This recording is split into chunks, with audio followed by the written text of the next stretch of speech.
किराम,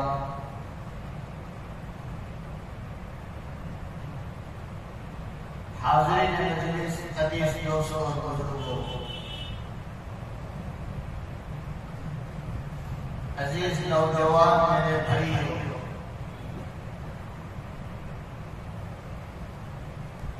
मैंने आप लोगों के सामने कुरान मुक़द्दस की आयत शरीफा और अल्लाह के आखिरी नबी, तमाम नबियों के सरदार, आकाए नामदार, ताजदार मदीना मुहम्मद रसूलुल्लाह सल्लल्लाहु तआला अलैहि वसल्लम की एक प्यारे हदीस आप लोगों के सामने पढ़ी है। दुआ करें कि अल्लाह रब्बुल इज्जत मुझे बात को सही सही कहने की तौफीक अता फरमाए। अल्लाह सबको ध्यान से सुनने की तौफीक बख्शे। अल्लाह अमल की तौफीक अता फरमाए और अल्लाह उम्मत तक सही इल्म पहुंचाने के लिए अल्लाह मुझे और आपको सबको आफियत के साथ कबूल फरमाए।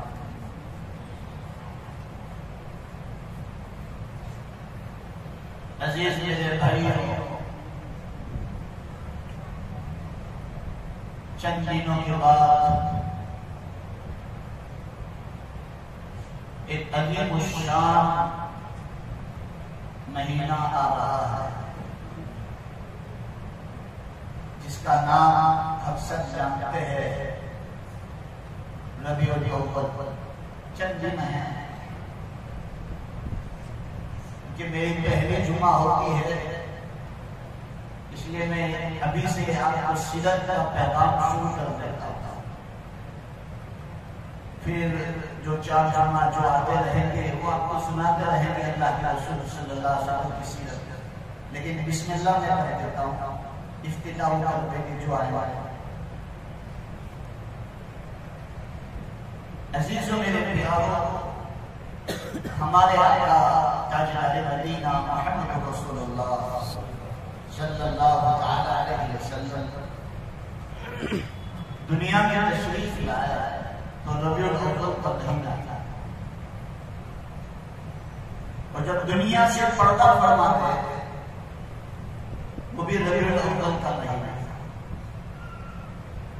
पैदाइश में इख्तिलाफ है, लेकिन वफात पर तो बोलो भाई कोई इख्तिलाफ नहीं है। 12 रबीउल अव्वल जिसको हम कहते हैं ईद मिलाद, बारे वफात। जब दुनिया से कोई आदमी जाता है तो गम बनाना चाहिए या खुशी बनाना चाहिए? तो हम उसका उल्टा करते हैं। जब दुनिया से कोई जाता है तो अल्लाह की मुलाकात हो जाता है। एक दुनिया को छोड़कर आलम बरज़ख की तरफ रखता है। अल्लाह ताला ने हमारे नबी मोहम्मद रसूलुल्लाह सल्लल्लाहु अलैहि वसल्लम को दुनिया में मबऊस फरमाया, वो भी रबीउल अव्वल के महीने में, और वफात में भी अल्लाह के रसूल पर्दा फरमा गए, दुनिया को छोड़कर अल्लाह की मुलाकात को चले गए। वो भी रबीउल अव्वल का महीना था। अल्लाह को पता था कि अगर मैं अलग अलग महीना दे दूंगा तो मेरे नबी मोहम्मद रसूलुल्लाह सल्लल्लाहु अलैहि वसल्लम की उम्मत पैदाइश पर खुशियां बनाएगी और वफात पर क्या करेगी? बोलो भाई, गम मनाएगी। तो अल्लाह ताला ने यही मसला खत्म कर दिया कि देखो तुम्हारा नबी एक ही महीने में आया है और एक ही महीने में दुनिया से जा रहा है। खुशी भी मत बनाओ और बोलो भाई गमी भी मत बनाओ। जैसे नेचुरल तौर पर हम रह रहे हैं इसी तरह हमारे दिन गुजरना चाहिए।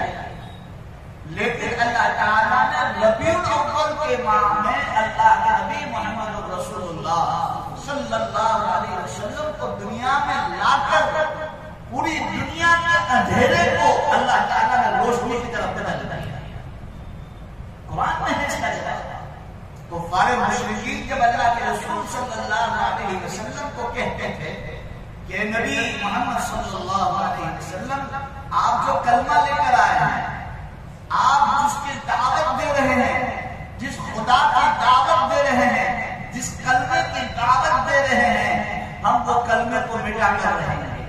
लेकिन कुरान में अल्लाह ताला ने फरमाया नबी आप टेंशन न लें, आप फिक्र न करें, आप गम न करें, आप कुरहर न करें, परेशान न हो। मैंने जो आपको कलमा लेकर भेजा है वो कलमा पूरी दुनिया के कोने कोने तक मैं फैलाकर रहूंगा। कुरान में इसका जवाब, कुरान पाक में अल्लाह ने इरशाद फरमाया युरीदून लियुत्फिऊ नूरल्लाहि बिअफ़वाहिहिम वल्लाहु मुतिम्मु नूरिही वलौ करिहल काफ़िरून। चाहे कुफ़ार मुशरिकीन आपको कहते रहे कि हम तुम्हारे दीन को मिटाकर रहेंगे, तुम्हारे कलमे को मिटाकर रहेंगे, हिंदू राष्ट्र बनाकर रहेंगे, लेकिन कभी होने वाला नहीं। मेरे अल्लाह ने कुरान में कह दिया कि ये कभी भी नहीं होने वाला है, तुम उसकी फिक्र न करो, तुम तुम्हारे ईमान की हिफाजत की बोलो भाई, फिक्र करो। ईमान किससे बचेगा? मस्जिद में आने जाने से बचेगा, ईमान के मुज़ाकरे करने से बचेगा, ईमान के तस्कीरे करने से बचेगा, ईमान पर मेहनत करने से बचेगा। ईमान की हिफाजत करना अल्लाह ने मुझे और आपको कहा है। ईमान दे तो दिया अल्लाह ने, अब हिफाजत की जिम्मेदारी किसको दी है बोलो भाई? खुद को दी। अब मैंने दे दी कोई चीज, अब उसको हिफाजत से आप रखो। इसलिए कोई भी नेकी करने के बाद इतराने की जरूरत नहीं है कि मैं फुना करता हूँ, मैं फुना करता हूँ, मैं तहज्जुद करता हूँ, इशराक करता हूँ, चाश करता हूँ, अवाबीन करता हूँ, सदका खैरात करता हूँ, मस्जिदें बनाता हूँ, मकानात बना देता हूँ, मदरसे चलाता हूँ। अल्लाह ने फरमाया कि तुम नेकी करने के बाद डरो कि अल्लाह ये नेकी कहीं ज़ाया ना हो, क्योंकि तुम्हारे पीछे लुटेरे लगे हैं। एक दुनिया के लुटेरे होते हैं जो दुनिया को लूटते हैं, और एक नेकी के लुटेरे हैं जिसका नाम है शैतान, जो तुम्हारी नेकियों को घमंड, तकब्बुर, रियाकारी, दिखलावा, लोगों को छोटापन समझने से वो नेकियां बर्बाद हो जाती हैं।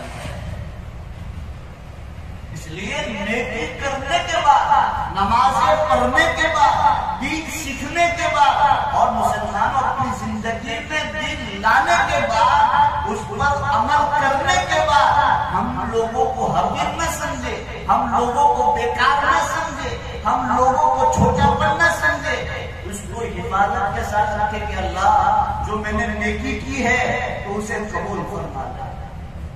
जब अल्लाह के बारगाह में कबूल हो जाए तो मुसलमानों ये चीज हमें नजात दिलाने वाली है। लेकिन मैं करोड़ रुपए की मस्जिद बनाऊं, मैं करोड़ रुपए का मदरसा बना दूं, मैं किसी यतीम, बेवा, लाचार की मदद करूं, उसका घर चलाऊं, हर महीने खर्चा दूं, लेकिन सबके सामने एडवर्टाइज करके फिरता है, देखो मस्जिद मैंने बना कैसी अच्छी लगती है। अल्लाह कहता है उसका बदला मैं तुझे दुनिया में ही दे दूंगा। तूने किसी को मदद की है तो तुझे भी दुनिया में कोई मदद कर देगा, उसका बदला वहां बोलोगे खत्म, इसका बदला दुनिया में ही मिल जाएगा। लेकिन करने के बाद डरना है कि अल्लाह मैं ये कर रहा हूं, कहीं ऐसा ना हो कि तेरे बारगाह में उसे बोलो भाई धुटकारा जाए, फिर काम कर दी जाए। आज मैं और आप बहुत बड़े पॉइंट की बात कहने जा रहा हूं। आज हम सब नबी से मोहब्बत तो करते हैं, लेकिन नबी की मोहब्बत दिखने वाली नहीं होनी चाहिए। बोलो भाई कहाँ होनी चाहिए? बोलो जोर से, दिल में होनी चाहिए। आज हम नबी के आशिक हैं या दीवाने हैं या नहीं हैं, हमें लोगों को प्रूफ करने की कोई जरूरत नहीं है। अल्लाह हमें देख रहा है कि हम नबी पर कितनी दुरूद और सलाम कर भेजते हैं, हम नबी की कौन कौन सी सुन्नतों को अपनी जिंदगियों में उतारी है और हमने कौन सी फर्ज नमाज के बाद सुन्नतें पढ़ी है। अब नबी से मोहब्बत का तकाजा है तो मैं आपको खुल्लम खुल्ली दलील देता हूँ। जुमा की नमाज के बाद सलाम घुमाया जाएगा, फिर देख लेना कौन कितनी नबी की सुन्नत से मोहब्बत करता है। खुल्लम खुल्ली दलील है। वो ये समझे कि बड़ा झुब्बा पहन ले, बड़ी दाढ़ी रख ले, अमामा पहन ले और बड़ा अल्लामा लगे और ये नबी की सुन्नत है, इसमें कोई शक नहीं। लेकिन ये दिखावा हो सकता है, लेकिन दिल में मुनाफिकत है या सीरत पर मोहब्बत है, ये कौन देख सकता है? अल्लाह देख। नबी से हम प्यार और मोहब्बत और इश्क और मोहब्बत का दावा तो करते हैं, लेकिन जब मामलात में आया, जब नेकियों के करने में आया, सुन्नतों पर अपनाने का वक्त आया, कहते हैं मौसम सुन्नत तो है, बाद में पढ़ लेंगे, सुन्नत तो है। नबी में सबक पढ़ते हुए मेरे उस्ताद ने फरमाया था कि कोई बंदा नबी की सुन्नत को सुन्नत समझकर छोड़ दे, उसको हल्का समझ ले, सुन्नत तो है, नहीं पड़ेगा तो भी चलेगा, सुन्नत तो है, तो उसको खतरा है कि मौत के वक्त उसके जुबान से कलमा छीन लिया जाए। क्यों? कि नबी की सुन्नत को कैसा समझा? बोले उसने हल्का समझा, छोटा समझा। आज हम नबी से अलग मोहब्बत करते हैं, लेकिन जो नबी से मोहब्बत करने का जो तकाजा है, नबी से किस तरह मोहब्बत करनी है, वैसी नहीं हो रही है। अब हम यहाँ बैठे हैं, जुमा में 1500 आदमी का मजमा आ जाएगा, हम कहेंगे जुमा के दिन हम नबी से मोहब्बत है और असल में नबी से मोहब्बत, यही तो हुआ। वो असर के बाद तो बहुत दूर की बता दी मैंने। अभी फजर जो जुमा की नमाज की फर्ज नमाज जो हमें सलाम घुमाऊंगा, उसके बाद दुआ के बाद कौन सुन्नत मौक़ूदा है ना पढ़ो तो क्या है? बोलो भाई, गुनाह है। अब उसको देख लेंगे कि उसको किसकी नबी से मोहब्बत है। इसलिए अजीजों, हम सिर्फ नाम के मुसलमान हैं, हमने नाम को लग दिया मोहम्मद और अली और ईसा यूसुफ, लेकिन काम देखे जाए तो गैर में शर्मा जाए कि ये कोई नबी से मोहब्बत है,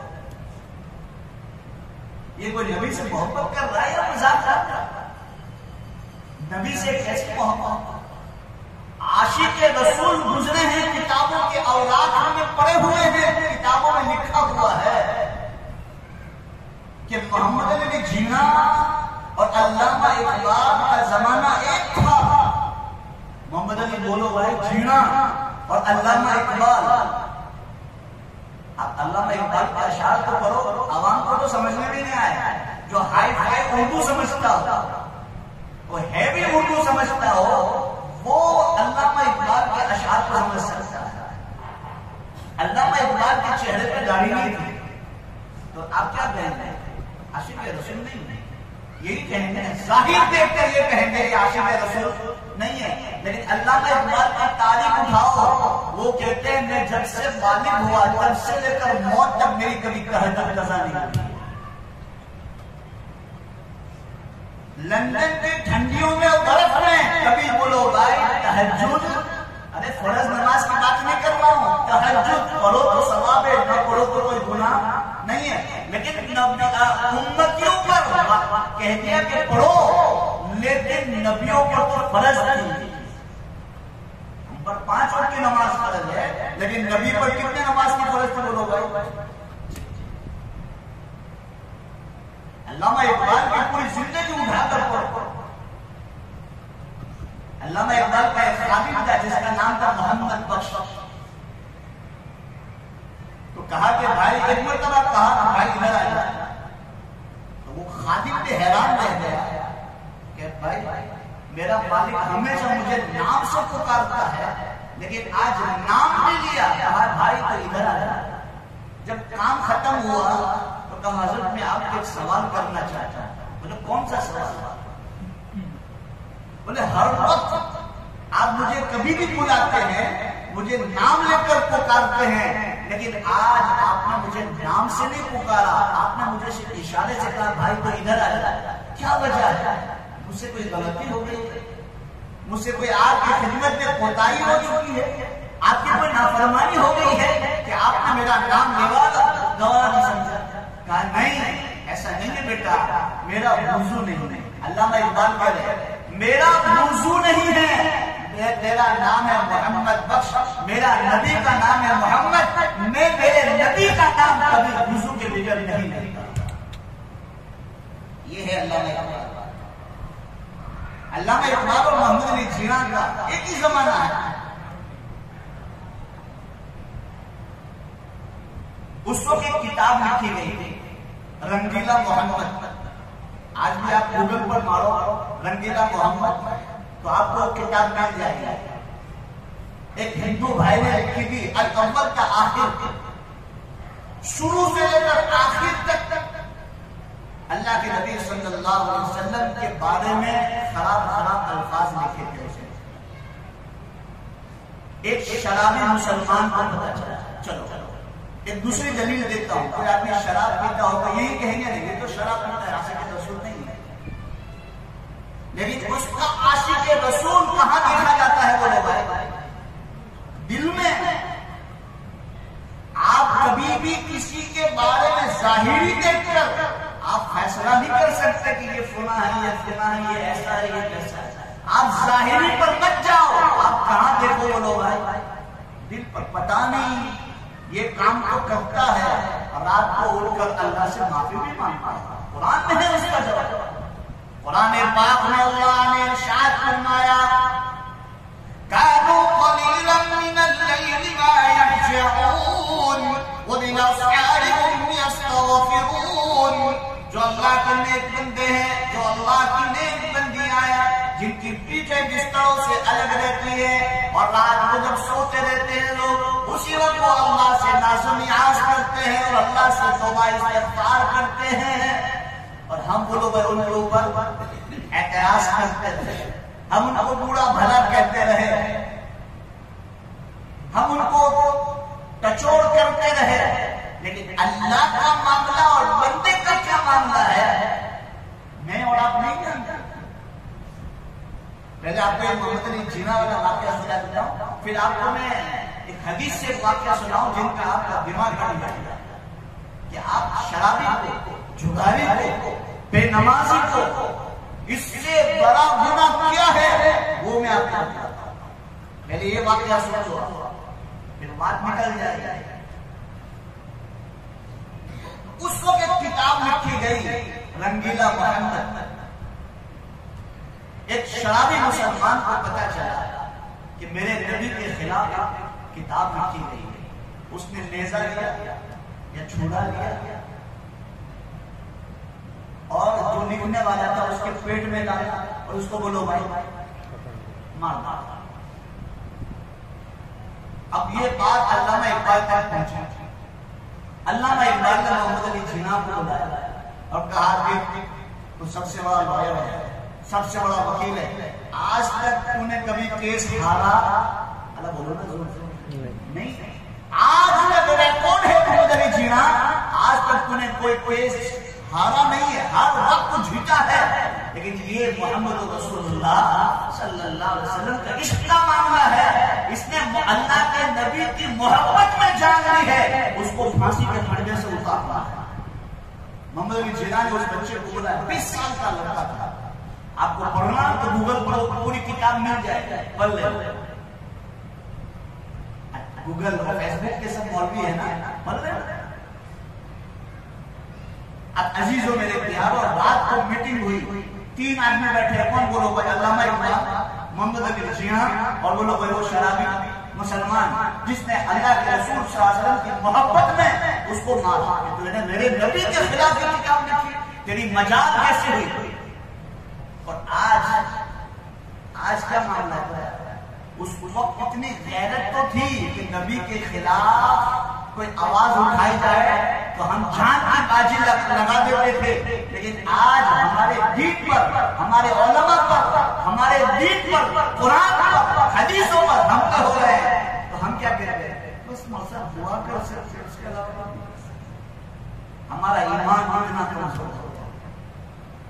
हुआ कि नहीं? हमने कभी रैली नहीं निकाला, हमने कभी एहतजाज नहीं किया कि भाई ये कुरान में से 26 आयत निकालने की बात की है, क्योंकि हमारा इस्लाम आप पढ़ो, हमारा इस्लाम कभी दहशतगर्द नहीं कहता, हमारा इस्लाम कभी गलत बातें नहीं सुनाता, मेरे नबी ने कभी गलत चीजें हमें नहीं सिखाई। आज दुनिया के अंदर हो रहा है, लेकिन हमारे दिलों पर और हमारे कानों पर उसके अंदर कोई असर बोलो होगा नहीं। मौलाना मोहम्मद सिद्दीक से कलीम सिद्दीक के साथ उनको जेल में डाला, उसके पीछे कोई बोलने वाला नहीं, हालांकि हजारों गैर मुस्लिम उसके हाथ पर ईमान लाया। मोहम्मद उमर बेचारा जेल में, वो न्यू मुस्लिम है। ऐसे कितने में उलमा गिनाऊं तो आपके अपने हैरान रहते हैं। बड़े बड़े उलमा को उन्होंने पकड़ पकड़ के जेल में डाल दिया कि इस्लाम को आगे वो सही माने में फैला नहीं सकते। ये लोग की चाल है, साजिश है।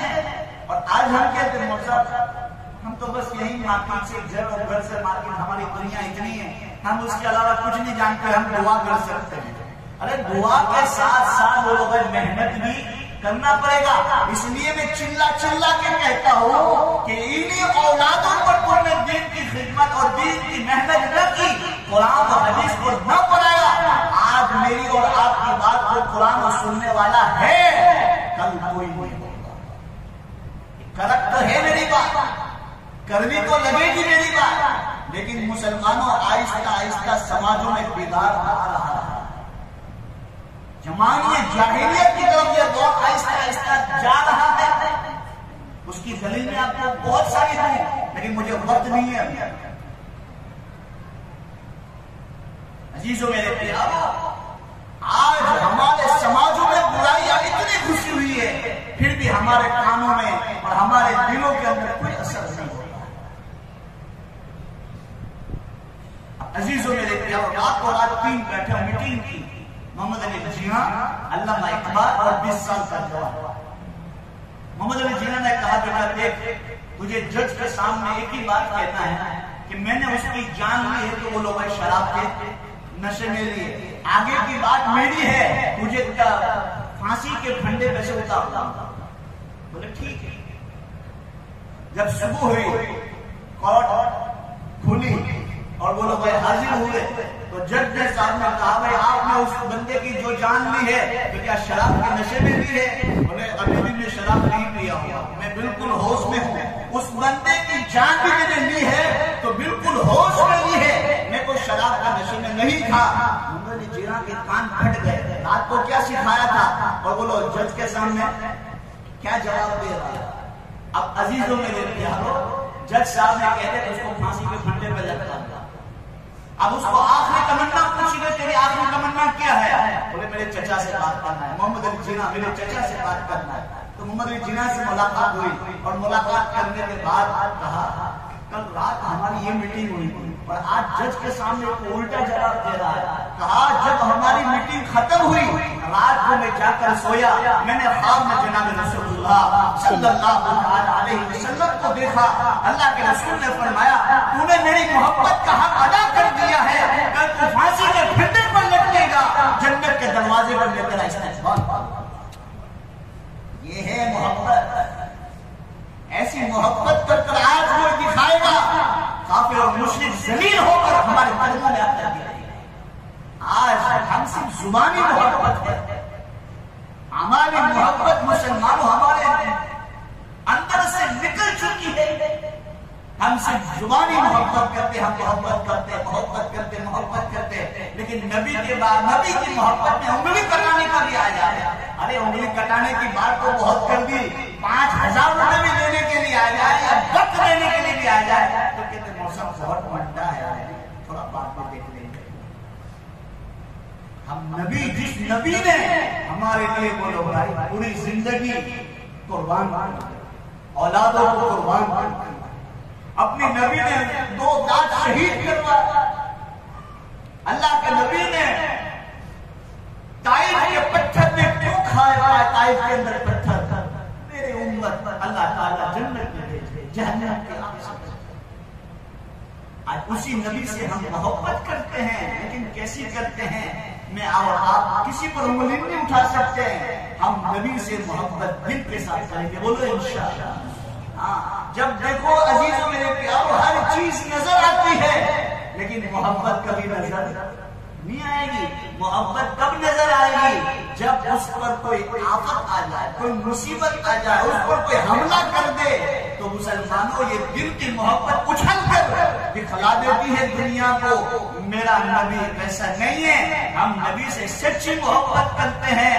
जब जुलेखा ने यूसुफ को देखा तो मुसलमानों पागल हो गई, और जिन औरतों ने देखा उन्होंने अपनी उंगलियां कटा दी। तारीफ में कारी तईब साहब रहमतुल्लाह अलैह ने बयान में लिखा है कि जिसने मेरे नबी के जलवे को देख लिया, जिसने मेरे नबी का मोहम्मद रसूलुल्लाह सल्लल्लाहु अलैहि वसल्लम के चेहरे मुबारक को देख लिया, उसने अपनी गर्दनें कटा दी, गर्दनें कटा दी। कहीं चूं चुना नहीं किया, गर्दनें कटा दी। सहाबा के वाक़यात आपको हो किस तरह ईमान और किस तरह दीन के खातिर अपनी जान की बाजी लगा दी। बीवी को छोड़ा, बच्चों को छोड़ा, घर को छोड़ा, अरे बड़े बड़े बागीचे खजूर के अल्लाह के रास्ते में कुर्बान कर दिए और दीन के रास्ते में निकल गए। तो ये दीन मुझे और आपको यहाँ मिला है, हम कुर्बानी देंगे वक्त की, पैसों की, मस्जिद में आने जाने की, नमाजों की, दीन की कुर्बानी देंगे तो यही कुर्बानी रंग लाएगी हमारी औलाद को। करोगे बोलो इंशाअल्लाह। नबी से मैंने चिंगारी जला दी है। अब पूरा महीना आप सीरत सुनते रहेंगे अलग अलग उलमा से। मैंने चालू तो शुरू तो कर दिया है, फिर इंशाअल्लाह मौका मिला तो बीच में रात का प्रोग्राम जमा कर आपको पूरी सीरत में जितना हो सका 1 घंटे में आपको बतलाऊंगा कि मेरा नबी दुनिया में क्यों आया, किस लिए आया था, और किस तरह मेरे नबी दुनिया में आए और दुनिया से गए तो किस तरह तशरीफ ले गए। अल्लाह पाक हम सबको नबी से सच्ची और पक्की मोहब्बत नसीब फरमाए। अल्लाह पाक हमें नबी से इश्क नसीब फरमाए। एक हदीस सुन लो, मैं आपको जो कह रहा था। अल्लाह के नबी सल्लल्लाहु अलैहि वसल्लम का जमाना है, एक औरत आई, अबू हुरैरा रज़ियल्लाहु अन्हु, मुकाशिफतुल कुलूब में इमाम गज़ाली ने यह हदीस को लिखा था। वो औरत आई और उसने कहा, अबू हुरैरा मैंने ज़िना करवाया। सुनो कान खोल, मैंने ज़िना करवाया और ज़िना करवाने के बाद मेरे पेट में क्या रह गया? हमल रह गया। हमल रहने के बाद मेरे पेट से बच्चा पैदा हुआ। बच्चा पैदा होने के बाद मैंने उसको कत्ल किया। माँ कह रही है माँ कत्ल किया और उसको मैंने नाली में डाल दिया। अल्लाह मुझे माफ करे। आप क्या कहेंगे? दिल कहेगा कि माँ बहुत बड़ा गुनाह, इतना बड़ा गुनाह किया, ज़िना करवाया, फिर वो बच्चा दुनिया में आया, फिर उसको कत्ल किया, फिर उसको बोलो नाली में डाला। अल्लाह इतना बड़ा गुनाह कैसे माफ कर देगा? अबू हुरैरा ने कहा इतना बड़ा गुनाह किया, जा जा जा, अल्लाह तुझे कभी माफ नहीं करेगा। अभी कहना था अबू हुरैरा का, जिब्रील अलैहिस्सलाम तशरीफ लाए और अल्लाह के नबी सल्लल्लाहु अलैहि वसल्लम को कहा कि आपके एक सहाबी अबू हुरैरा ने अल्लाह के एक बंदी को अल्लाह से नाउम्मीद कर दिया। अल्लाह की बोलो भाई, एक बंदी को अल्लाह से नाउम्मीद कर दिया है। अबू हुरैरा को बुलाया। अबू हुरैरा को जब बुलाया गया तो अबू हुरैरा सामने आकर बैठे तो अल्लाह के नबी ने उनसे चेहरा कर दिया। इधर आके बैठे तो अल्लाह के नबी ने यूं कर दिया, इधर आके बैठे अल्लाह के नबी ने यूं कर दिया। अबू हुरैरा समझ गए मेरे नबी मुझसे बहुत नाराज। अल्लाह के नबी कहते नहीं थे मैं तुमसे नाराज हूं, मैं तुझसे मुंह चला के चलता हूं। सहाबा चेहरे से पहचान लेते थे। अल्लाह के नबी बहुत टेंशन में होते, गम में होते, उल्टे हाथ से अल्लाह के नबी अपनी दाढ़ी को पकड़ते और यूं बैठ जाते। सहाबा समझ जाते अल्लाह के नबी कोई बहुत बड़ी फिक्र में है, बहुत बड़े टेंशन में, गुस्से में होते, जलाल में होते तो पूछना नहीं पड़ता। अल्लाह के नबी की यहाँ एक रग थी, वो फूलती थी, फड़कती थी। सहाबा समझ जाते थे अल्लाह के नबी बहुत जलाल में है। अल्लाह के नबी खुशी के आलम में होते तो अल्लाह के नबी मुस्कुराते। कभी अल्लाह के नबी ने खिलखिला के नहीं हंसा, कभी नहीं हंसा। अल्लाह के नबी ने मुस्कुराया पूरी जिंदगी, और जब मुस्कुराते तो गाल से ऐसे नूर निकलता था तो अल्लाह के नबी सहाबा समझ जाते अल्लाह के नबी बहुत खुशी के आलम। अल्लाह के नबी सल्लल्लाहु अलैहि वसल्लम ने जिब्रील ने जब सुनाया तो अबू हुरैरा को बताया। अबू हुरैरा समझ गया मेरे नबी बहुत नाराज है मुझसे, तो कहा अल्लाह के नबी मेरे पापा आपको पढ़ा मुझसे क्या गलती हो गई, मैंने क्या गुनाह कर दिया, क्या तुम्हें सब नाराज हो गए। अल्लाह के नबी ने फरमाया ये अल्लाह का और बंदे का मामला है। अबू हुरैरा मुझे जिब्रील ने बताया, अल्लाह ने मुझे कहा जिब्रील के जरिए कि एक औरत ने ये किया, जिना करवाया, हमल रहा, बच्चा पैदा हुआ, उसको कत्ल किया, उसको नाली में डाल दिया, तूने उसको क्या कहा अल्लाह कभी माफ नहीं करेगा। अल्लाह तो ये कहता है इससे बड़े गुनाह लेकर आओ, फिर भी नहीं माफ करता। फिर अल्लाह के नबी ने फरमाया इससे बड़ा गुनाह बताओ। अब सुनो कान खोल खोल, अल्लाह के नबी ने बतलाया जिना करने से बड़ा गुनाह बताओ,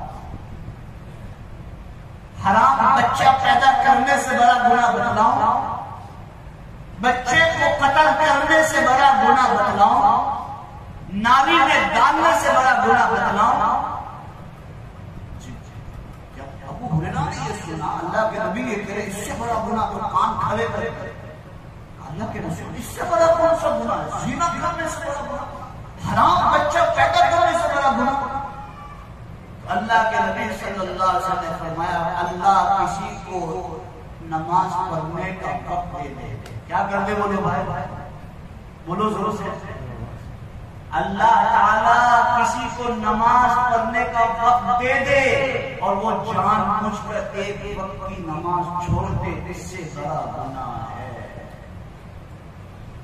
ज़िना करने से बड़ा गुनाह, शराब पीने से बड़ा, हराम बच्चा जन्ने से भी बड़ा गुनाह, बच्चे को कत्ल करने से भी बड़ा गुनाह है कि अल्लाह ताला नमाज की बोलो भाई अजान की आवाज हमारे कान में आवे फिर भी कहे चलो नहीं मौसा तुम लोग पढ़ लो, हम देख लेंगे, मरने के बाद देखी जाएगी, देखी अल्लाह नमाज।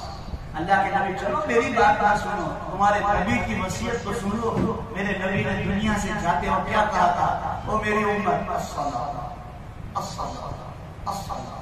ए मेरी उम्मत नमाज कभी न छोड़ना, ओ मेरी उम्मत नमाज कभी न छोड़ना, ओ मेरी उम्मत नमाज कभी न छोड़ना। और तुम्हारे गरीबों पर, नौकरों पर, मिस्किनों पर रहम करना। आज नमाज में और आप आसानी से छोड़ देते, दिल पर कोई असर नहीं होता। गरीब मिस्किन लाचार नौकर को हम इस तरह झलक देते हैं जिस तरह मुसलमान एक धूल को हम छिड़कते हैं, कोई बेकार चीज को हम डाल देते हैं। अल्लाह मेरी और आपकी नबी से मोहब्बत करते हो तो आज से नियत करो कि हम 5 वक्त की नमाज पढ़ेंगे, बोलो इंशाअल्लाह। ये सच्ची मोहब्बत है, ये सच्ची मोहब्बत। फिर आगे इंशाअल्लाह वक्त मिलता रहा तो मैं आपको सुनाता रहूंगा। अल्लाह पाक जितनी भी बातें कही अल्लाह मुझे और आपको सबको अमल की तौफीक अता फरमाए। आमीन। व आखिर दावाना अल्हम्दुलिल्लाहि रब्बिल आलमीन।